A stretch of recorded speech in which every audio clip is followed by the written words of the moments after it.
Alright guys, hello and welcome back to the North American Challenger Cup. I'm Zidon here once again with the one, the only Hindu man. It's been a couple weeks of a break, but we are back, and at least in my case, I'm raring and ready to go.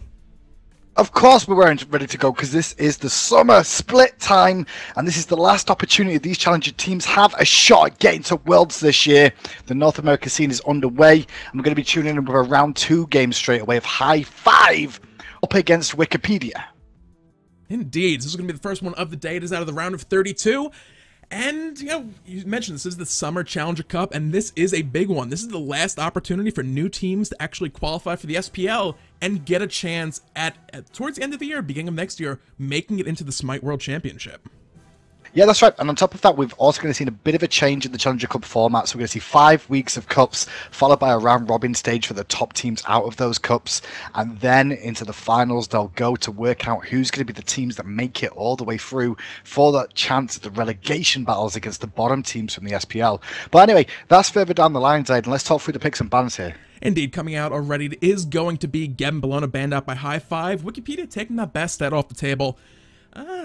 Nothing too unusual yet. Thor going to be the final ban of this first banning phase as well. Pretty standard bans these days. I'm surprised to not see some of the more assassin bans. Serket will sneak through, as well as the Athena, who was just locked in as first pick. Yeah, Athena was picked up first of all here. I can see her being a little bit stronger once again now that Sylvanus has taken a little bit knock to his wave clear. Not in terms of his potential wave clear, it's just that he doesn't stack the minions as easy. I still don't think that's going to be enough to take away Sylvanus completely, but it may bring him down just a small peg. We can see Geb was focused on being taken away here. This could be an Athena support potentially as well. Sorry, Athena jungle or solo lane coming out from Hi-5. But I believe it's Wolfie playing again with the boys of Hi-5, so he may not be playing that Athena solo. It's not something we see too much out of Wolfie. He likes the manly men. Indeed. And you touched on Sylvanus as well a little bit. The in-hand attack nerf has actually been a little bit of a topic of controversy. A lot of people feeling that it's not really so much a nerf. I'm in that boat as well. With the exception of maybe Ul, who you can bunch up the minions, fire one hail of arrows, hit them all at once. It's kind of more effective. They stay in place. It's more consistent, I think, is the general feel of it. Well, the funny thing about knockback is knockback actually affects the minions in other ways than just grouping them up as well. The knockback is an effect that will actually cause them to be ever so slightly delayed on what they're looking to do. So they'll be slightly out of range, so they won't fire their auto attacks that they usually would, which can really help them out. And removing that just means, if you remember, Sun Wukong had that issue for a while with his cudgel. He never used to actually knock back the minions. Now it does, to allow him to get some better lane pressure. They tried to increase Sun Wukong that way. Now taking that one from Sylvanus, they gave it to Sun Wukong, taking it for Sylvanus. We'll see what it does. I don't think it's going to be a big thing though. But as the picks and bans are coming through, you can see Isis was picked up to counter this Poseidon pickup by Hi-5. In terms of counter, it's not a full counter, but it's definitely got better wave clear than Poseidon and can put the pressure on a lot earlier. Yeah, Isis also generally with the Wing Gust has some of the better early game wave clear. She can get the lane and immediately almost clear that wave. So she'll have a little bit of early push. Poseidon is another strong wave clear god as well, but not quite to the extent of Isis. It takes about level 3 or 4 to where Whirlpool Tidal Surge combo will just completely obliterate the wave. So until that point, Poseidon may have to be a little bit careful. Isis could look for a big early, and I believe it'll be Vulture playing it. Vulture can look for those big early game Spirit Ball combos, and you land 1 or 2 lucky ones, you could see First Blood coming out fairly early, just a 1v1 in the mid lane. Well, the counterbans came through as well. We saw Nemesis and Serket banned away, and at the moment Cabraken got instantly locked in by Wolfie there. And now Medieval's hovering over Odin, and it's a long hover here. He might be locking in. He has just locked that one in. That composition is all about rings in more ways than one. Yeah. Not only will Cabraken have the tectonic shift, lock down people with those big little pillars of stone that come out of the ground, he'll have a whole bunch of stun combinations, and looking at the lineup right now for Wikipedia, Sylvanus, Poseidon, Rama, and who got locked in for that last pick? Hades. A number of those gods will not be able to get out of that Odin Ring of Spears, will not be able to move past that tectonic shift from the Cabraken, so it's going to be interesting to see how they respond to this. His options, combat blink for some gods perhaps. We'll have to see exactly what they look to, or what, words are hard, how they look to play this one out. They'll have to be very careful with positioning, not get caught out locked down, or someone may find themselves getting picked off. Interesting composition from both teams coming out. Obviously, hi-5 the favourites in this one. They did fight in the relegation battles, but they're back again in the Challenger Cup, trying again with Wolfie now added back to the roster. Let's see what he can bring out with this Cabraken solo lane up against, by the looks of it, it's going to be Hades in this round 2 matchup. We'll be right back after this short break as the players load in. Alright guys, hello and welcome back. It is time to get underway with the first match of the day. It's going to be hi-5 facing off against Wikipedia. Looking through these rosters, hi-5 on the left-hand side of Spectre, wearing the blue trunks, defending the Titan of Order as a surrender vote comes out early, which of course will probably not go through 35 seconds in. It's going to be Gershang playing the jungle Athena, Medieval on the Ho-Yi 80 carry, Bolcher in the mid lane is Isis, Wolfie 2032 in the solo lane as that Cabraken, and finally El Brochacho in the support role as Odin. And then across the way from the top side of the map, we're going to see Wikipedia. Let's see if their pages are up to date. Cranky Trash Can is going to be playing Hades in the solo lane. Appendages in the mid as Poseidon. Giant Growing Vix in the jungle as Batz. Fumbles is going to be playing Rama in the duo lane, along with Jabberjaws on Sylvanus. So as things get underway in this matchup, no real early game shenanigans coming out of either one of these teams. Some early wards placed down the far right-hand side of the Wikipedia jungle. We'll see if they look for any possible early game invades, because they did spend 2 wards on that same side of the jungle, which may indicate they want to go over there, but they started with the back Harpy camp, so that may not be the case. Yeah, I think what they're actually looking to do, hi-5, is get extra experience so they'll hit level 2 even quicker. There'll be a level 2 for when they get to lane, and with Hades not actually taking a hog at the start of the game, not something you... Oh, actually he has taken a hog. What? Unusual, but he actually did pick a look. I was going to say they expected to be able to clear this quite quickly and get to lane relatively a decent time and look for an early kill, but it's not going to be to their advantage this time around. By the looks of it, they'll be actually there about the same, well, a little bit later, but they'll still get extra experience from those back harpies going down. They can look for more aggression in lane now. Yeah, a little bit of words are so hard today. A little bit of that is just the fact that they took those backside harpy cams, get there a little bit later, but experience-wise, they're going to be pretty much even looking at those experience bars right now.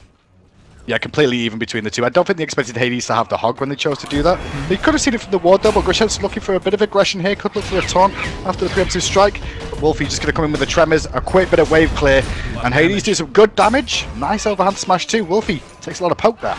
They're looking for that wave clear, but Wikipedia did go into that wave, cause aggression onto Wolfie and Gershang, took a lot of damage from the minions. Wolfie in a little bit of trouble right now. He's going to be able to get back in safety to this tower, but his health bars are very dangerously low. The stun does come out, but overall they will be okay. Both sides going to get out all right. Trying to answer back, but there's a silence, canceling the tremors from Cabraken. Yeah, the Hades pick I really like in this matchup, honestly. Cabraken was locked in. Hades is a really good pick against this. Silence will stop the tremors, so he can't really wave clear as effectively as Wolfie would like to. On top of that, the sustain is fantastic as well coming out from Cranky Trash. Can you see Wolfie's going to have a few issues in this lane? Yeah, does he still have potions? That's the question. He has 2 more health potions in reserve. He already has 1 ticking. His mana bar will be okay while that the mana buff is still active. He has some mana potions running as well, so he'll be okay for the time being, but as things continue in that lane, could get a little bit interesting. Gershang comes in mid lane looking for a possible taunt onto appendages, just going to tag up some minions, get a little bit of farm. Taking a peek at the left lane, Medieval getting pretty low on health. They're looking for that poke. Those bird bombs going up against that Sylvanus don't seem to be offering them a lot of push. Yeah, oh, right hand side, we're going to see Wolfie actually find first blood, but the minions are not going to get enough aggro onto him to bring him down. A big trade between the two. Wolfie comes out on top of that one. Cabraken and his PCs today, the servers are stable. Yeah, looking at that, it looked as if, well, we have the ultimate icon on the left-hand side of the screen. Wolfie did not actually need to use Tecton Shift that one. It looked like that just simply came down to Cranky Trash Can getting caught out with taking a lot of damage from those minions. Cabraken with those tremors, it's a pretty good wave clear ability. Clears them out quickly and can potentially do damage to your opponent at the same time, which appears to have been the case there. Well, Bolcher's waiting around mid-harpies here, looking for a bit of aggression. Missed the Spirit Ball here.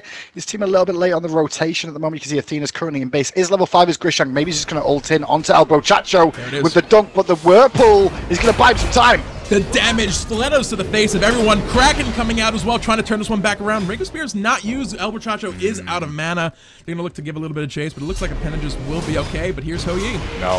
No, Ho-Yi is there as well. The Whirlpool will buy him a second, but he's still going to drop down as the second kill of the game. Medieval picks that, and now Jabberjaws in the jungle gets met by Wolfie. The rings of death are out, and Medieval finds himself a double. And with that, early Gold Fury coming out, everyone pretty much dead on the other side. Support's down now, no hands of the guys nearby. Circuit protection, healing, damage, and damage mitigation. That's going to be a 3-minute, 35-second Gold Fury for hi-5. Their gold lead just shot up to about the 2K mark. That was a really good rotation from Wolfie that actually made that happen. Honestly, High Five were a little bit too aggressive at those mid-harpies. They were greedy is what I want to say, because they looked for 3 targets at the same time, and they split their damage and nearly lost all 3 of them. Luckily, though, they chased down Poseidon, picked up that kill, and the Medieval got back in lane, turned it around from as well with Wolfie's rotation, and then they get a Gold Fury out of it as well. So even though they were greedy, it did benefit them quite big in this. You can see that by the golden experience already. That might not necessarily be greed, but a slight miscalculation. If they had the Ring of Spears available, which they did, Elberchacho just didn't have the mana. If he had a couple extra points of mana, those 3 guys with less than 200 health a pop caught in that ring likely would have all died right there. So it wasn't necessarily it was a big offensive, potentially greedy play. Maybe just some little math miscalculation there along the way for this guys in High Five. But, you know, in the end, they got a kill out of it. They got a second kill with the rotation from Wolfie, and then it turned into the Gold Fury in the end as well, so it worked out pretty well overall. Well, respawns have happened in the jungle now. Speedbuff's been taken down by home Batz on the right side. You see Grishank's also just dropping his speed buff down with the help of Vulture now as well. So jungle's slowly being cleared up. Elberchacho hanging around mid lane though. We might be looking to go onto the Kraken boy once again here. There's the Bird Bomb coming in, not going to attack for damage. That's going to signify the let's just kill some minions. Some mutations coming out towards mid as well. 80 carry from the left lane poking his nose over just in case. I was looking down at the builds a little bit as well. Both 80 carries electing to go for the Heartseeker early on. It's been a reasonably common thing these days, a little bit riskier than the Devourer's Gauntlets, but it's a bigger burst of damage earlier on. Right side, we did see an invasion coming out from High Five. They're going to chase on with Wolfie here. There's a full wombo, but Hades does well to escape that one. The blue buff did get stolen away, though, nicely from Grishank. And there's not a whole lot Hombas can do here now. But the ultimates are on cooldown from the boys at High Five. Yeah, it looked like it might have been a potential collapse coming in by the boys of Wikipedia that decided against it. There was a couple people nearby who could potentially re-rotate in and help that out. Left side, Sunbreaker coming down from Ho-Yi, looking to box this one out with Medieval. He's just sitting in there all nice and safe. He's going there with the dive bomb to find a kill here, potentially 1 or 2 more attacks, but he's not going to turn that around. Fumbles will fall in that 1v1 engagement. Yeah, he will fall in the engagement. Honestly, I feel a bit upset for him. Mid lane, though, we're going to see a taunt to Jabberjaws into the Spirit Ball, but a nice use of the ultimate from the Sylvanus will keep him alive momentarily, but not long enough. Left side, though. Yeah, there's a Phoenix Medieval not going to catch Medieval. He will be back on safety tier 2 tower. While that was going on, Wolfie picked up another kill onto Cranky Trash Can over that solo lane. It's looking like for sure it'll be a miracle escape right now. The silence coming out. Spirit Ball to secure the kill. He was looking to potentially jump over to that purple buff pit, but unfortunately Somersault was on cooldown. Yeah, at the moment, High Five seems to have found their Wikipedia answer page right now, and they've noticed that it needs updating to the fact that they're really starting to struggle now. 7-0 in favour of High Five here. To be honest, it's all coming down to that one mid-harpy engagement at the start of the game. That followed by the Gold Fury, it snowballed in. The big turning point, honestly, Medieval on this Ho-Yi was not having the better time in lane up against the Rama. Obviously, Ho-Yi early on, he's just looking to farm mainly. Rama can be a little bit more aggressive with the support of Sylvanus there. And they put the pressure on that duo, but the 2 kills that Medieval picked up in that mid-harpy fight really caused an issue. I'm trying to figure out, I know before that Sylvanus did have magic. Right side. We're going to see a Spirit Ball, a Silence combination forcing away. Giant growing Vix in the mid lane, but Chacho's just going to zone them out from getting to this experience. Another 1v1 you do see a solo quick lane as well. That's a rough situation. Anytime you find yourself in a spot, especially with that Heartseeker. Mid lane though, fight, Kraken, Ring of Spears, all the abilities getting dropped down. Stiletto's about to come to the face of Jabberjaws, is going to find some damage. A little bit back and forth. Elberchacho with the help of Vulture cleans up that kill. High Five right now are on an absolute rampage, cleaning up across the map.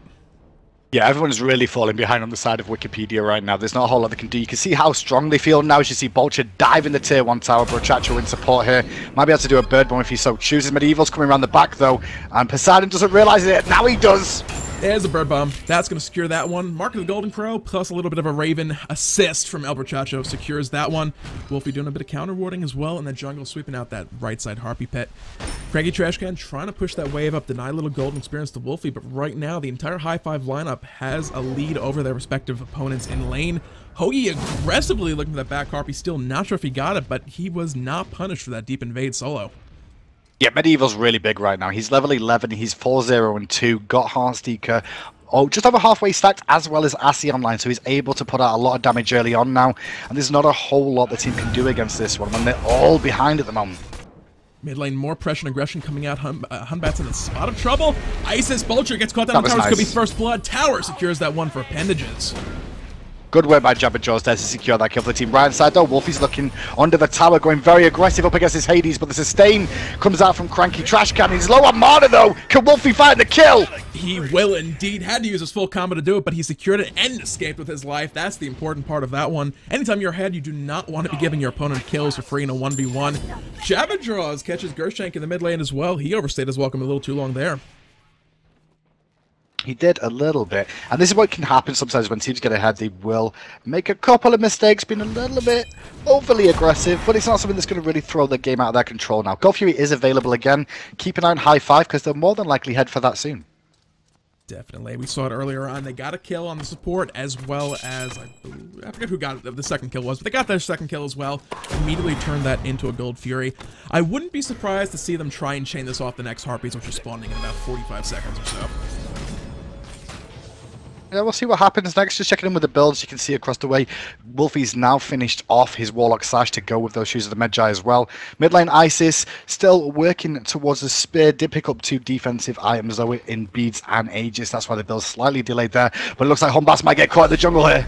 Oh, they're going to actually go straight on past him. They're going to look for the big play, catch Sylvanus out near the tower. That Ring of Spirits, he has no way out of that. That's a lot of damage. I feel sick. That was mean. That was really, really mean. There's not a whole lot the team can do to support him now. Humbass uses the overhand smash. Right inside though, Wolfie's diving again. He's looking for the kill. Tectonic Shift drop down. There is the Pillar of Agony from Hades as a kill comes out left side of this map as well. Wolfie gonna trade on that right side. Oh, challenger plays from Wolfie coming out there. He did his best impression of a challenger level play indeed. Diving the tower was not worthwhile. The good news is the team's doing Gold Fury, but can Humbass save the day? No. That was unfortunate time, and the Raven Shout just detonated at the worst possible time for Giant Growing Vix right there. Bro Chacho literally just said, then calculated. He planned that, easy. Oh, good top from Grishank with no mana here. Gonna get a good wombo with the Bird Bomb coming out from Elbro Chacho, and Medieval cleans up the kill again, 16-3. And high five, looking like they're going to be contenders once again in this split. They did well last time, and it's looking like that's going to be the case again. You know, after the, especially after the I keep saying called the spring split qualifiers. After the summer split qualifiers / relegations, whatever the heck they were actually being called in the end, a lot of teams are going to be thirsty to get their way into the SPL at the end of this Challenger Cup series. We have a moment now, we may as well talk about it. It is only a 5-week open tournament format this time for Challenger Cup. It is, new endpoints every time. Left hand side though, Medieval's forced Rama to the sky at the moment. Defensively, his teammates are in response on the way round. Medieval aware of this, going to rotate back, but now he's going to meet Batz in the jungle. Yep, there's a Sunbreaker coming down. Look at the damage. Batz did not stand a chance. That was 1v3. Wrath of Terror comes out, does not find the knockup right there. They're looking to turn this one into a counter engagement, and there's a taunt coming. Jabberjaws in trouble. Will fall. Poor Jabberjaws. There's nothing he can do. He goes to support the teammates. He gets locked in a ring every time and executed. Ricochet comes out from Medieval, doesn't manage to find the target. And you can see Poseidon being zoned away from coming through the jungle to support this left-hand lane where they go aggressive under the tower again. Indeed, Albatracho picks that one up right side. Wolfie and Cranky Trash Can going at it. Tremors drop down. Pillar of Agony drop down. They're going to trade back and forth. Ho Yi finds one on the left side. Kraken comes out. Albatracho, though, will be okay to get out of that tower.